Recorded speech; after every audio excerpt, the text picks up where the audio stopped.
Chancellor Rachel Reeves today delivered her spring statement, and she announced a series of spending cuts rather than raising taxes. This was not a full budget, but there are still significant announcements. Firstly, the Office for Budget Responsibility halved the UK's growth forecast from 2% in the autumn to 1% this year. Rachel Reeves said she was not satisfied with the OBR's forecast, and she will have to take strong action to boost the UK's economy. So let's take a look at some of the measures.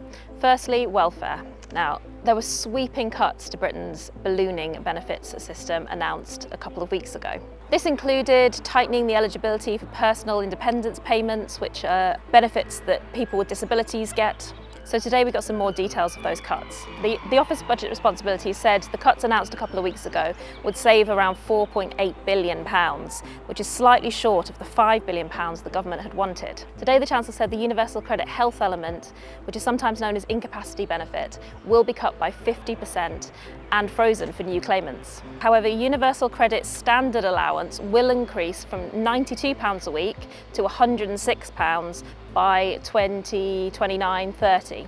This is £1 less than expected. Many of the spending cuts will come from government departments who have all been told to slash spending by 15%. This is likely to result in thousands of civil servants being made redundant and losing their jobs. The Chancellor argued that overall the cuts will save £6.1 billion over the next few years. However, capital spending on large infrastructure projects will not be slashed at all.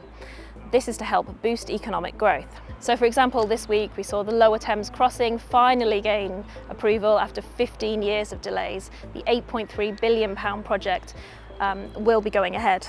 There will be a crackdown on tax avoiders and fraudsters, the Chancellor said, in a bid to save the Treasury billions of pounds. Hundreds of people will be employed by the DWP to investigate tax claims and try and dig out fraudsters across the UK economy. There will be an extra £2.2 billion for defence from next April. This will help pay for high-tech weaponry, upgrading the military base in Portsmouth and refurbing military homes. The Chancellor argued that house building was key to economic growth. Planning reforms currently going through Parliament will help boost home building across the country and boost the economy at the same time, the Chancellor argued. The OBR said it believes house building will rise to its highest level in 40 years as a result of the government's reforms. 1.3 million homes will be built over the next 5 years, Rachel Reeves said. So what does all this mean? Well, the Chancellor argued that the average British household will be £500 better off after all of these reforms are put in place. However, there are many protesters outside Parliament today arguing the benefit cuts are going to hit many people extremely hard. We've seen charities, health experts and even some Labour backbench MPs arguing that the government is trying to balance its books on the back of the poorest in society. However, the Chancellor says if they stick to the plan, average living standards will rise twice as fast under this Parliament as they did in the last.